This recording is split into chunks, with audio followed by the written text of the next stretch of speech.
జనవరి 1928. Crypt cabin అంటే బాబా సమాధి అప్పుడు ఒక గోయిలాగా ఉండేది, పైన ఒక షెడ్ ఉండేది. దాన్ని క్రిప్ట్ క్యాబిన్ అనేవాళ్ళు. ఆ క్రిప్ట్ క్యాబిన్ దగ్గరికి ఈ మెహరాశ్రమ్ ప్రేమాశ్రమ్ పిల్లలందరినీ పిలిపించుకొని బాబా చెప్పినటువంటి లెక్చర్ ఫ్రైడే 6th జనవరి 1928 దాన్ని ప్రారంభం చేసి వదిలేశాము. సో ఇప్పుడు అక్కడి నుంచి కంటిన్యూ చేద్దాం. బాబా ఇక్కడ ఇంతవరకు బాబా మనం చదువుకున్న వాటిలలో 7 స్టేజ్లు పైనుంచి కిందికి రావటం, మళ్ళీ 7 స్టేజ్ల్లో కింది నుంచి పైకి, అంటే మనం ఎక్కడి నుంచి వచ్చాము మళ్ళీ అక్కడికి వెళ్ళటం, హూ యామ్ ఐ అనే దానికి ఐ యామ్ గాడ్ అనే అటువంటి స్థితికి చేరటం 2. దాన్ని బాబా సులట్ మార్గ్ ఉలట్ మార్గ్ అన్నాడు. అంటే అబౌట్ టర్న్ అయి వెళితే గాని ఆధ్యాత్మిక మార్గంలో ఆంతరిక ప్రయాణం ప్రారంభం కాదు అనే విషయం చెప్తూ, మానవుని శరీరములో ఉన్న భాగాలకి, ఈ పరిణామానికి, మళ్ళీ ఆంతరిక ప్రయాణానికి ఆ ఏ ఏ శరీర భాగము దానికి వర్తించేదిగా ఉంటుందో, మనకు షట్ చక్రాలు అనే అటువంటి ఒకటి కూడా ఉంది. మూలాధార చక్రం నుంచి మొదలు పెడితే షట్ చక్రాల యొక్క ఇది ఇంచుమించుగా, అంటే దానికి అది కూడా బాబా చెప్పిన దానికి సరిపోయేలాగా బాబా ఇది చెప్పాడు. కానీ అది మూలాధారం నడుము నుంచే స్టార్ట్ చేస్తారు వాళ్ళు, కానీ బాబా చీలమండలం నుంచే స్టార్ట్ చేశారు. ఇప్పుడు ముందుగా బాబా ఎవల్యూషన్ గురించి చెప్తున్నారు. మానవుని యొక్క పాదము, ఆ పాదానికి 5 వేళ్ళు ఉంటాయి, బొటన వేలు, 4 చిన్న వేళ్ళు. అవి అక్కడి నుంచి ఎవల్యూషన్ కి ఒక్కొక్క సామ్రాజ్యానికి ఒక్కొక్క ఈ వేలు ఎలా దానికి ప్రతీకగా ఉంటుందో చెప్తున్నారు. Now let me give you an analogy for the journey of the atma through its 14 stages. ఇక్కడ బాబా 14 స్టేజ్ల కింద 14 భాగాల కింద చెప్తున్నారు. స్క్రీన్ లో చూడవచ్చు, సుబ్రహ్మణ్యం గారు స్క్రీన్ లో పెట్టారు బాబా పాదాన్ని, బాబా చెప్పినటువంటి ఆ పాదాన్ని, ఆ లెక్చర్ కు సంబంధించింది. అయితే 7 స్థితులు కిందికి, 7 స్థితులు మళ్ళీ పైకి, దీన్ని 14 స్థితులుగా బాబా చెప్పి, but before embarking on the analogy itself we need an introduction. దీనికి అసలు దాని యొక్క వివరణ చెప్పుకునే ముందు దానికి ముందుగా కొంత ఉపోద్ఘాతం చెప్పుదాము అంటున్నారు బాబా. We will begin with the evolutionary journey from stone to human, which can be correlated with the 5 toes of the human foot as in the table below. కింద ఆ స్క్రీన్ లో చూపించేది టేబుల్ 7. ఇది correlations between the forms of evolution and toes of the human foot. మానవుని యొక్క పాదానికి ఉండే 5 వేళ్ళకి, వీటిని ఈ పరిణామ క్రమం యొక్క 7 స్థితులను వాటికి ఏది సమంగా ఉంటుందో అది పోల్చి చెప్పారు బాబా. ఇక్కడ form in the evolutionary journey, పరిణామ క్రమములో పొందిన రూపాలు. Toe of the human foot, మానవుని యొక్క పాదములో ఉండే వేళ్ళు, ఏ వేలుకు దేనికి ఏది సమంగా ఉంటుంది అనేది చెప్తూ బాబా అన్నారు, స్టోన్ టు వామ్ ఫార్మ్స్. మనకు గాడ్ స్పీక్స్ లో కూడా ఎక్స్ప్లెయిన్ చేయబడింది ఏమిటి అంటే, స్టోన్ కంటే ముందు దశకు బాబా వివరణ ఇవ్వటానికి వెళ్ళలేదు, ఎందుకంటే అది కనిపించదు కనుక. స్టోన్లు అయితే మనకు మన ఈ భౌతిక నేత్రాలకు కనిపించేవి కనుక అక్కడి నుంచే మొదలు పెట్టారు.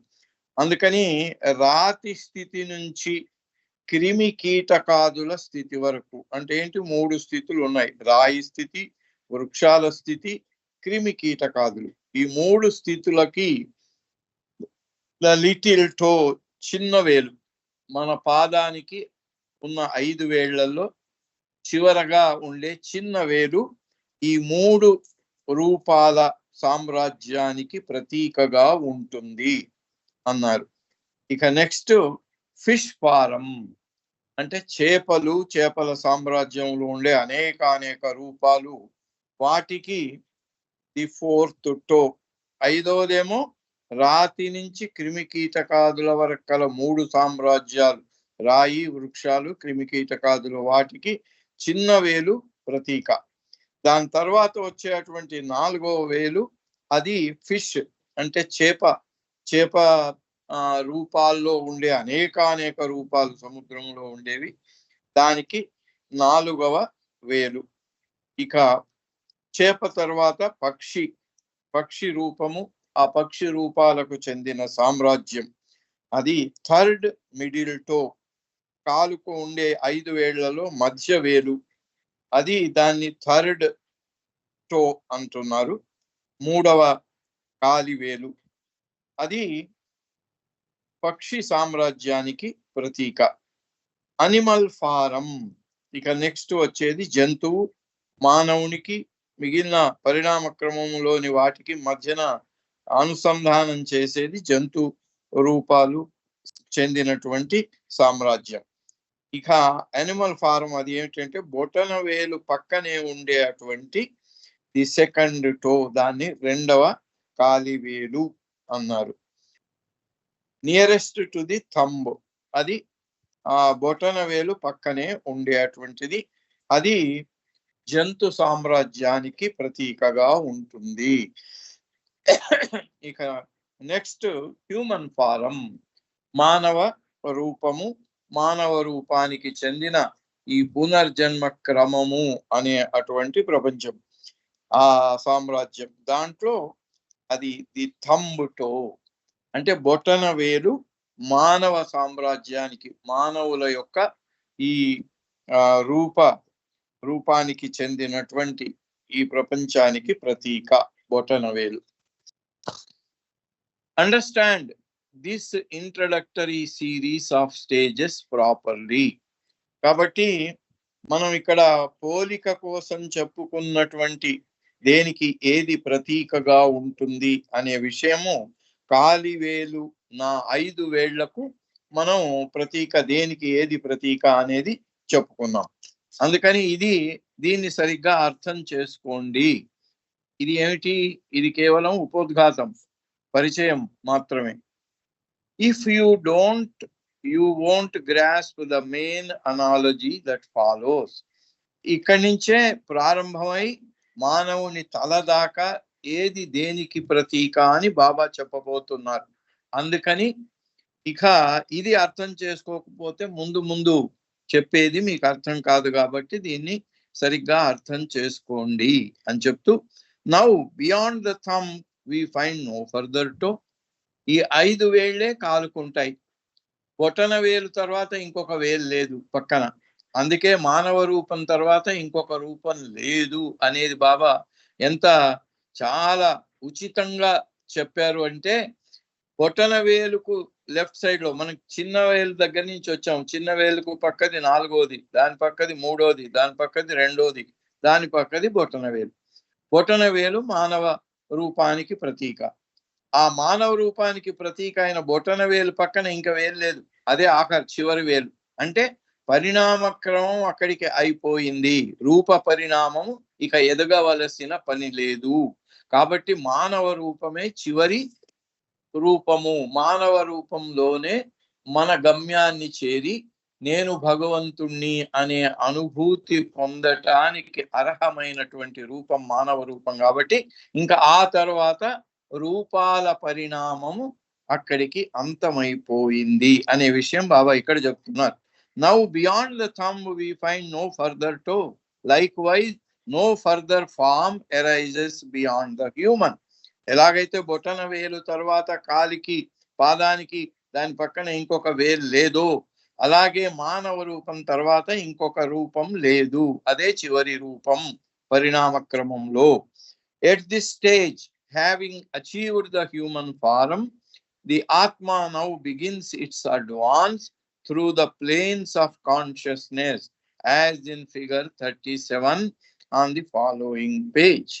అందుకని ఇక రూప పరిణామము లేదు కాబట్టి మానవ రూపం రాగానే ఆత్మ ఇక్కడ ప్రయాణము రూపాల ఎదుగుదల కోసం చేసే ప్రయాణం కాదు. రూపాల ఎదుగుదల దేనికోసం అవసరమైంది? మనకు ఉన్న చైతన్యం, అంటే రాతికి ఉన్న చైతన్యం ఎంత, మానవుడికి ఉండే చైతన్యం ఎంత మనం గ్రహించగలిగితే, రాతికి ఉన్న చైతన్యం అసలు చైతన్యం ఉందా లేదా అనే లెవెల్లో ఉంది. మానవుని యొక్క చైతన్యం పరిపూర్ణంగా ఉంది. ఇంకా సృష్టిలో అంతకు మించినటువంటి చైతన్య వికాసం లేదు. అక్కడ చైతన్యం పూర్తిగా వికసించిపోయింది.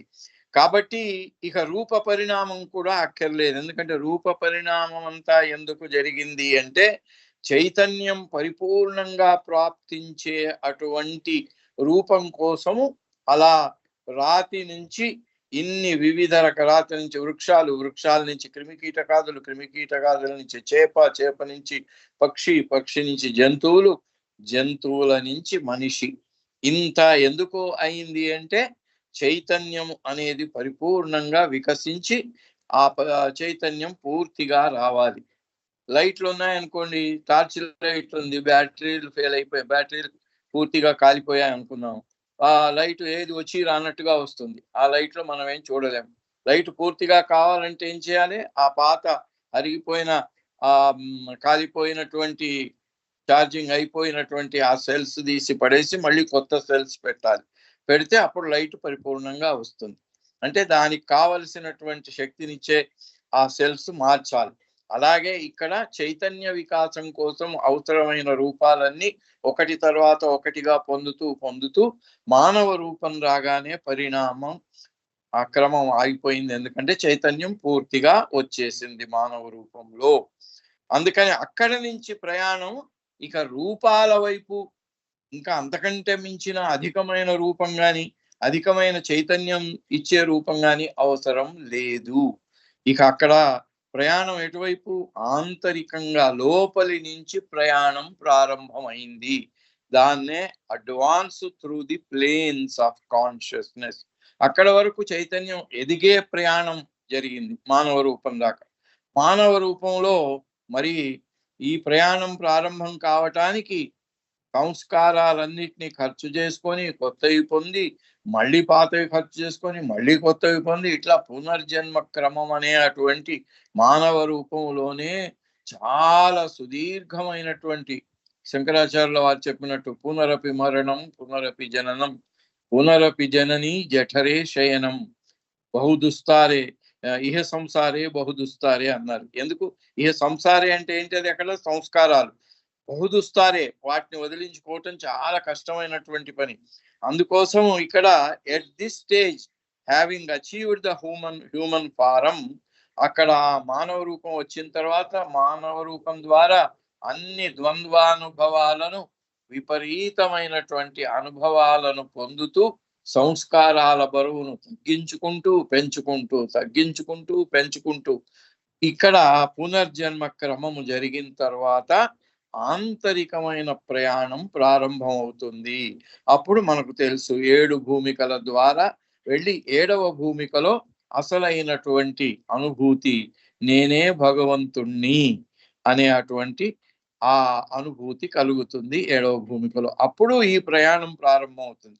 ఈ ప్రయాణంలో ఉన్న 7 భూమికలకు సమానంగా సరిపోయే మానవ రూపంలోని భాగాలను కూడా ఇక్కడ 37వ ఫిగర్ స్క్రీన్ మీద మన సుబ్రహ్మణ్యం గారు పెట్టారు.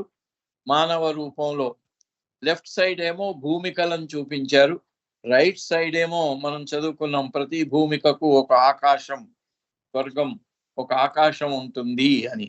ఆ ఆకాశాలన్నిటి కూడా రైట్ సైడ్ లో చూపించారు.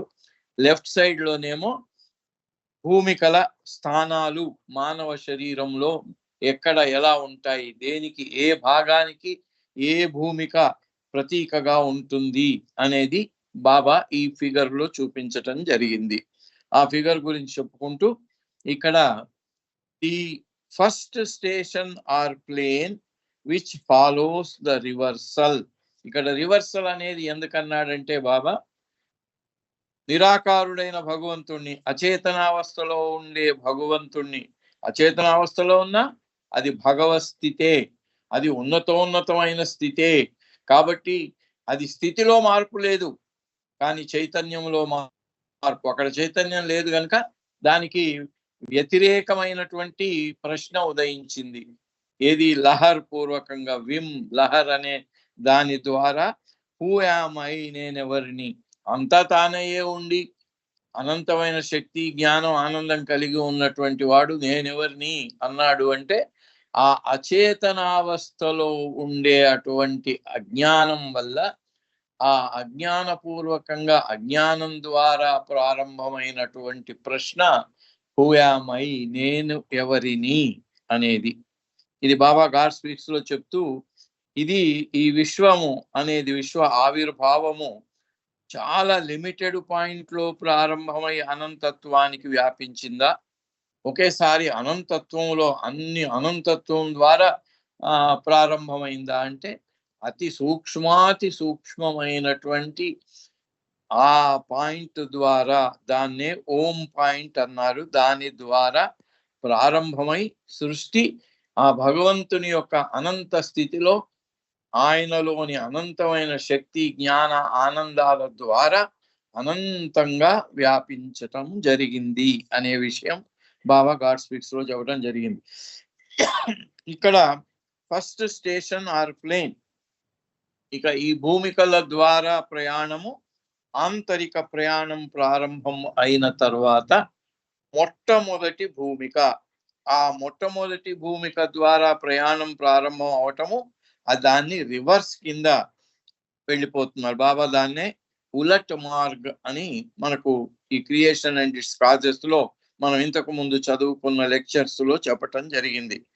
కిందికి భగవంతుడి నుంచి పైనుంచి కిందికి రావటం సులట్ మార్గ్ అన్నారు, పాజిటివ్. ఇక్కడ రివర్స్, అందుకే ఇక్కడ the reversal corresponds to the ankle. మొట్టమొదటి భూమిక తర్వాత ప్రయాణం వెనకకు తిరిగి, అంటే అందరూ ప్రపంచం వైపు చూసేవాళ్ళు ప్రపంచానికి వీపు చేసి ముఖాన్ని ఆంతరంగికంగా చేసి స్థూలము నుంచి సూక్ష్మం వైపుకు ఎప్పుడైతే వెళ్ళిపోతారో అది రివర్సల్ అన్నారు బాబా దాన్ని, ఉలట్ మార్గ్.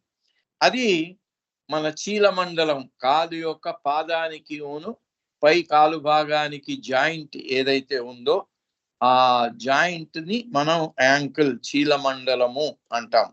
అది మొట్టమొదటి భూమికకు ప్రతీక అనే విషయం బాబా ఈ 37 ఫిగర్ లో చెప్తున్నారు. దాంట్లో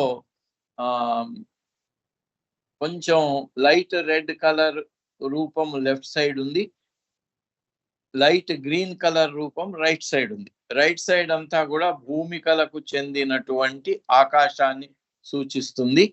లెఫ్ట్ సైడ్ రూపంలో చూపించిన భాగాలన్నీ కూడా భూమికల స్థానాలకు సూచించబడింది. మొట్టమొదటి భూమిక యాంకిల్. అక్కడ ఆ ఫిగర్ లో చూసినట్టయితే ఆ చీలమండలాన్ని ఇక్కడ యారో మార్క్ ద్వారా చూపిస్తూ ఫస్ట్ ప్లేన్ యాంకిల్ అన్నారు. కింద ఎవల్యూషన్ ఇంతవరకు మనం చెప్పుకున్నది కింద పాదం యొక్క వేళ్లకి కింద అది కూడా సూచించడం జరిగింది. చిన్న అక్షరాలు కనుక అవి కనబడవు. సో మొట్టమొదటి పాయింట్, మొట్టమొదటి భూమిక యొక్క స్థానము మానవ రూపంలో పాదానికి దగ్గర ఉండే చీలమండలం ఏదైతే ఉందో అది మొదటి భూమికకు ప్రతీకగా, చిహ్నంగా ఉంటుంది అన్నారు. ఇప్పుడు సుబ్రహ్మణ్యం గారు జూమ్ చేసి చూపిస్తున్నారు. ఫస్ట్ ప్లేన్ యాంకిల్ అంటే చీలమండలము, అది చూడవచ్చు. సో ఇక రెండవది, the second station or plane corresponds to the knee. ఇక మొదటి భూమిక నుంచి పైకి వెళ్ళిపోతుంది కదా, ప్రయాణం పైకి వెళ్తుంది, కింద నుంచి పైకి. మొదటి ప్రయాణం ఎవల్యూషన్ పరిణామమేమో పైనుంచి కిందికి, ఇది కింది నుంచి పైకి. అయితే మొదటిది చీలమండలం. ఇంకా పైకి వెళితే మోకాలు జాయింట్, అంటే ఇవన్నీ కూడా ఈ భూమికలను జాయింట్స్ యొక్క పాయింట్లలోనే బాబా చెప్పటం జరిగింది. రెండవ భూమిక మోకాలు జాయింట్ కి ప్రతీకగా ఉంటుంది. మోకాలు జాయింట్ రెండవ భూమికకు ప్రతీకగా ఉంటుంది అన్నారు. అక్కడ స్క్రీన్ మీద సుబ్రహ్మణ్యం గారు చూపిస్తున్నారు, చూడవచ్చు. మోకాలు ఆ జాయింట్ ఏదైతే ఉందో అది రెండవ భూమిక. The third station or plane follows. ఇక మూడవ భూమిక మన నడుము కీవును కాలుకు ఉండే అటువంటి ఆ జాయింట్ కు చూపించారు. All 3 of these body parts are bones. ఇక్కడ బాబా ఇంకొక విషయం చెప్తున్నారు. ఇవన్నీ కూడా జాయింట్స్ చెప్తున్నారు కాబట్టి జాయింట్స్ వేటికి ఉంటాయి? జాయింట్స్ మన శరీరంలో ఉండేటువంటి ఎముకల కూర్పులో ఉంటాయి. ఎముకలన్నీ ఒకదానితో ఒకటి కలిపి మనం వాటిని సులభంగా పైకి కిందికి వంచి మనం సులభంగా నడిచి పడుకొని కూర్చొని ఏదైనా వస్తువును లేపి పెట్టి ఇటు నుంచి అటు అటు నుంచి ఇటు చేయగలిగినటువంటి ఇవాళ రేపు క్రేన్స్ జేసీబీ మిషన్లు చేసిన పని మన శరీరంలోని ఈ జాయింట్స్ అన్ని చేస్తాయి. అవి వాటిని Baba all 3 of these body parts are bones. ఈ అన్ని పార్ట్స్ కూడా ఇక్కడ సూచించబడేవి. మనకు చర్మం లోపల ఉంటాయి గనక మీరు ఆ బోన్స్ ను ఊహించుకోండి అని చెప్తున్నాడు. So keep the skeletal structure of the human body in mind. ఇక్కడ మానవ రూపాన్ని చూపించటం జరిగింది ఈ 37 ఫిగర్ లో. కానీ నిజానికి ఇది అస్థి పంజరాన్ని చూస్తే మీకు సరిగ్గా ఈ జాయింట్స్ అన్ని కూడా చాలా ఇదిగా స్పష్టంగా కనిపిస్తాయి. The next station is the fourth. ఇక మూడవ భూమిక ఈ లంబార్ రీజన్ అంటారు దాన్ని. మూడవ భూమిక హిప్. హిప్ అంటే మన తుంటి ఎముకల జాయింట్. ఎక్కడైతే మనం కూర్చున్నప్పుడు కాళ్ళ దగ్గర మనం కాళ్ళను మడిచేసి కూర్చుంటాం, అది హిప్. హిప్ జాయింట్ ఏమో మూడవ భూమికకు చెందింది. ఇంకా అక్కడి నుంచి మూడవ భూమిక నుంచి వెళ్తే మనం నాలుగవ భూమికకు వెళ్ళాలి. నాలుగవ స్టేషన్ అన్నారు దాన్ని. Next station is the fourth, associated with the shoulder and the armpit. ఇక్కడ షోల్డర్. నెక్స్ట్ చూడండి ఫిగర్ లో సుబ్రహ్మణ్యం గారు చక్కగా జూమ్ చేసి చూపిస్తున్నారు. నాలుగవ భూమిక మన షోల్డర్, భుజం. ఈ భుజంలో చేయును మన శరీరం యొక్క బాడీకి జాయింట్ ఎక్కడైతే ఉంటుందో అక్కడ ఆ పాయింట్ నాలుగవ భూమికకు ప్రతీకగా ఉంటుంది అని బాబా సూచిస్తున్నారు. And here the spiritual pilgrim meets a great check in his progress. అయితే ఇక్కడ నాలుగవ భూమికకు వెళ్ళగానే చాలా ఇక అంటే అది సూక్ష్మ ప్రపంచానికి చివరి మెట్టు. సూక్ష్మ ప్రపంచం అంటే ఏమిటి? శక్తికి సంబంధించిన ప్రపంచం. అంటే నాలుగవ భూమికలో ఉండేవాడికి శక్తి యొక్క పరిపూర్ణమైనటువంటి ఆ శక్తి అతనికి అందుబాటులో ఉంటుంది. కాబట్టి ఇక్కడ దాన్ని ఏమంటున్నారు? Here the spiritual pilgrim meets a great check in his progress. ఇక్కడ పూర్తి సూక్ష్మ ప్రపంచానికి, అనంతమైన శక్తి ప్రపంచానికి సంబంధించినటువంటి శక్తి అంతా అతని అందుబాటులోకి వస్తుంది. కాబట్టి ఈ భుజం దగ్గర ఉండే ఈ భుజం యొక్క జాయింట్ ఏదైతే ఉందో అక్కడ అతనికి చాలా పరీక్షా సమయం కూడా ఉంటుంది. అతను ఆ శక్తులను ఎలా వాడుతాడో దానిపైన పరిపూర్ణమైన పర్యవేక్షణ, ఒక దాని మీద ఒక నియంత్రణ ఉంటుంది. How so? ఎట్లా అని అంటుంటే బాబా ఇక్కడ ఎలాగైతే బొటన వేలు తర్వాత ఇంకా ఏది లేదో అట్లాగే మానవ రూపం తర్వాత ఇంకొక అంతకంటే ఉన్నతమైన రూపం లేదు అని ఎలా అయితే అక్కడ ప్రూవ్ చేశారో ఇక్కడ బాబా చెప్తున్నాడు. ఈ భుజం ఏదైతే ఉందో కింద చీలమండలాన్నించి వచ్చి ఎక్కడికి భుజం దాకా వచ్చింది. ఇంతవరకు కింది నుంచి ఇలా ఒకే డైరెక్షన్ లో ఒకే సరళ రేఖలో పైకి నేరుగా పైకి రావటం జరిగింది భుజం దాకా, భుజం యొక్క ఈ జాయింట్ వరకు. At this stage the 7 siddhis or powers come into play. ఇక్కడ ఈ భూమికకు చేరినటువంటి వాడికి 7 రకాల శక్తులన్నీ కూడా అందుబాటులోకి వస్తాయి. ఈ 7 సిద్ధీస్ ఏమి ఉంటాయి అంటే, ఒకటేమో ఎల్బో అంటే మోచేయి, రెండవదేమో రిస్ట్ అంటే మన అరచేతికి మిగిలిన చేయికి జాయింట్ ఎక్కడైతే ఉంటుందో దాన్ని రిస్ట్ అంటాం మనం. అక్కడ రిస్ట్ మణికట్టు సార్, మణికట్టు. ఆ మణికట్టు తర్వాత చేతికున్న వేళ్ళు, కాలికున్న వేళ్లకేమో బాబా పరిణామ క్రమం చెప్పారు. చేతికున్న వేళ్ళకి, మణికట్టుకి, తర్వాత మోచేతి జాయింట్కి, వీటన్నిటికి కూడా అంటే మన మానవ రూపంలో మనం పనిచేసే దానికంతా కూడా ఇవే కారణం. చెయ్యి, చేతి వేళ్ళు, మణికట్టు, తర్వాత మోకాలి మోచేయి జాయింట్, ఇవన్నీ కూడా మన శరీరానికి ఎలాంటి శక్తిని ఇస్తాయో వాటిని ప్రతీకగా చెప్పుతూ 4వ భూమికలో ఉండేవాడికి కూడా ఇలాంటి శక్తులన్నీ కూడా అంటే సూక్ష్మ ప్రపంచానికి, ఇది మనం చేయి ద్వారా చెప్పుకున్న శరీరానికి వచ్చే శక్తులేమో ప్రాపంచికమైనవి, స్థూల ప్రపంచంలో స్థూల జగత్తులో మాత్రమే పనికొచ్చేవి. కానీ వీటి ప్రతీకగా అంతర్గతంగా ఎప్పుడైతే 4వ భూమికకు ఒక జీవాత్మ చేరుతాడో అప్పుడు అతనికి ఆ ఆంతరికమైనటువంటి శక్తులు సంప్రదిస్తాయి, అవి అతనికి అందుబాటులోకి వస్తాయి. వాటికి గుర్తుగా ఈ రూపాలు చెప్పబడ్డాయి: చేతి వేళ్ళు, మణికట్టు, మోచేతి జాయింట్. ఇక ఈ 4వ భూమిక యొక్క స్థానము భుజంలో జాయింట్ అది. So at this stage the 7 siddhis or powers come into play. అతనికి ఈ 4వ భూమికలోకి వచ్చిన వాడికి 7 రకాలైనటువంటి సిద్ధులు వస్తాయి అన్నారు. దాన్ని మన పురాణాల దీంట్లో కూడా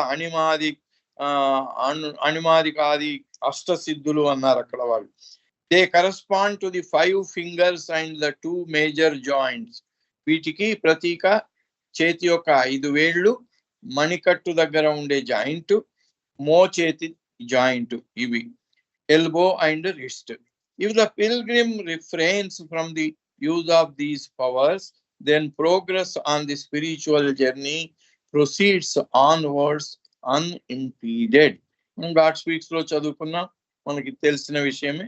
4వ భూమికలోనే జీవాత్మ మళ్ళీ అధమమైనటువంటి రాతి స్థితికి కిందికి పడిపోయే శక్తి, అంటే కైలాసపటంలో ఆడుతున్నప్పుడు పాము నోట్లో పడితే దాని తోకదాకా కిందికి ఎట్లా జారిపోతారో అలా వెళ్ళే అటువంటి ప్రమాదం ఈ స్థితిలో ఉంది. ఆ స్థితి 4వ భూమిక మన భుజం యొక్క ఈ joint. But if they are used gradually, the centre of movement descends from the shoulder joint through the upper and lower parts of the arm and on to the fingers. Since from the fingertips this movement has pathway by which to continue within the human body, it tumbles all the way down to the earth.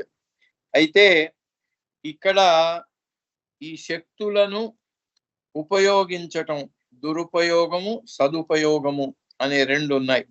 ఇక్కడ వచ్చిన శక్తులను ఈ ఆధ్యాత్మిక ప్రణాళికకు లోబడి ఆధ్యాత్మిక మార్గంలో ముందుకు జరుగుతున్న వారికి సహాయార్థము సద్గురువుల యొక్క వారి ఆదేశానుసారంగా వాడినట్టయితే ఇతనికి ప్రయాణం పైకి ఉంటుంది. అలా వాడకుండా ఉన్నప్పుడు gradually the center of movement descends from the shoulder joint through the upper and lower parts of the arm and on to the fingers.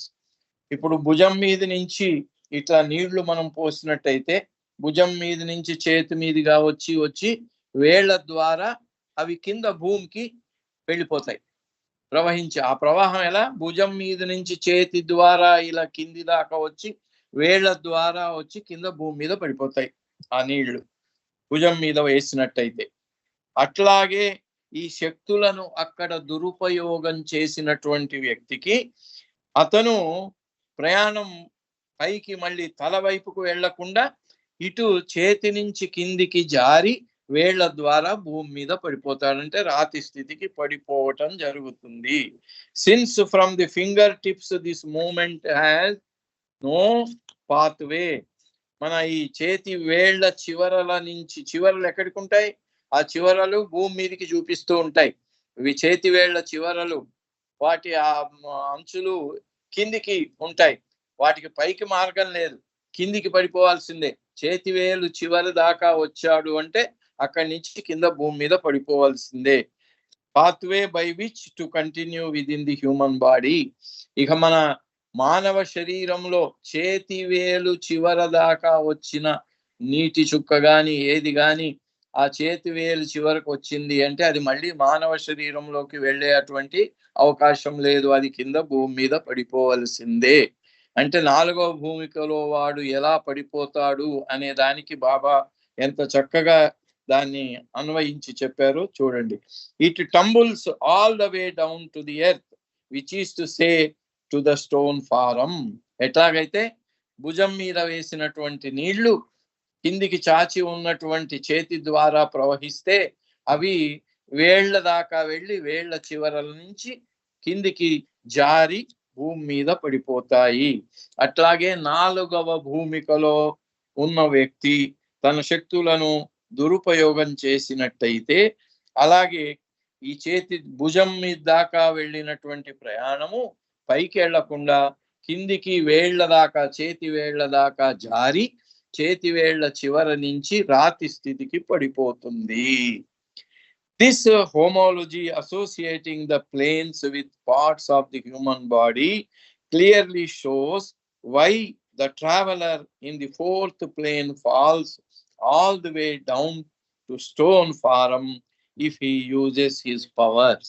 ఈ 4వ భూమికలో ఉండే వ్యక్తి తన శక్తులను దురుపయోగం చేసుకున్నప్పుడు ఎలా కిందికి పడిపోతాడు అనే దానికి బాబా సూచించినటువంటి మానవ శరీరంలోని భాగాలు ఒక్కొక్క భూమికకు ఒక్కొక్క భాగం ప్రతీకగా ఎలా ఉంటుందో చూపించింది. ఇంత చక్కగా ఆ భుజం నుంచి ఎలాగైతే కిందికి పడిపోతుందో 4వ భూమిక నుంచి అలాగే పడిపోవటం జరుగుతుంది. ఎందుకంటే అక్కడ దారి లేదు. భుజం మీద పోసిన నీళ్లు ఎక్కడికి వెళ్ళిపోవాలి? చేతి ద్వారా కిందికి జారి వేళ్ల ద్వారా భూమి మీద పడిపోవాలి. అలా 4వ భూమికలో జరుగుతుంది అని చెప్పటానికి బాబా చాలా చక్కగా చెప్పారు. Mark 2 that the powers of the first 3 planes are minuscule compared with these of the 4th that we are speaking of.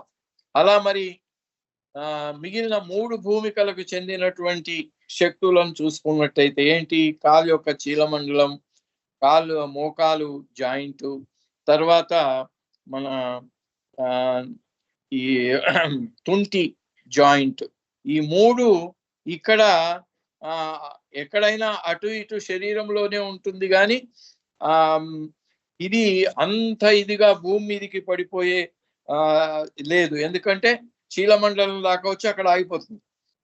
ఎందుకు? పాదం ఇట్లా ఉంటుంది, చేతి వేళ్ళు ఇలా వేలాడబడినట్టుగా పాదం వేలాడబడి ఉండదు, పాదం భూమి మీద ఆని ఉంటుంది. కాబట్టి అక్కడి నుంచి జారి వచ్చిన చీలమండలం దాకా వస్తుంది. అంటే 3వ భూమిక నుంచి 2వ గాని 2 నుంచి 1కి గాని వచ్చినా కూడా అది ఆ మార్గంలోనే ఉంటుంది. ఎందుకు?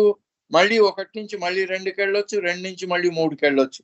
కానీ చేతివేళ్ల ద్వారా కింద భూమి మీద పడిన తర్వాత మళ్ళీ ఇక మానవ శరీరంతోని సంబంధం పోతుంది కాబట్టి అది రాతి స్థితి నుంచి మళ్ళీ చైతన్యాన్ని పోగు చేసుకోవలసి ఉంటుంది. That is, if one uses the powers of these lower planes and has to regress, retarded in one's onward advance, then from the first, second, or third plane, or analogically from the ankle, knee, etc., one tumbles down to ordinary human form, gross consciousness represented by the thumb toe. అయితే ఇక్కడ చూడండి, మోకాలు దాకా మూడవ భూమిక, చీలమండలం మొదటి భూమిక, మోకాలు joint రెండవ భూమిక, తుంటి జాయింట్ మూడవ భూమిక.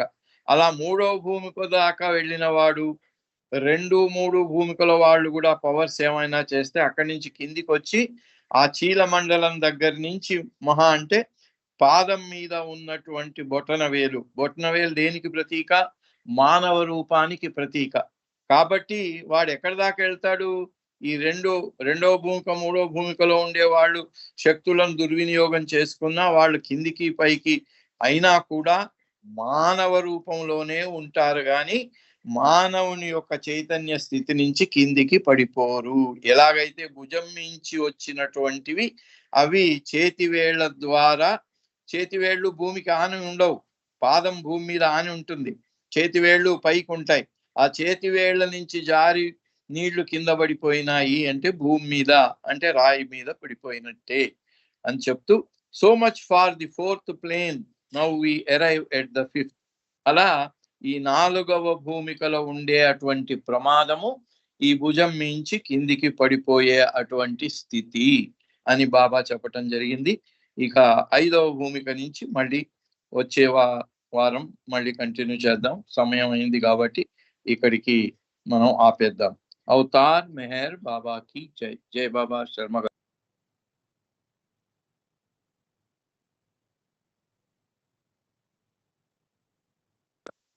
जय बाबा शर्मा गाరు.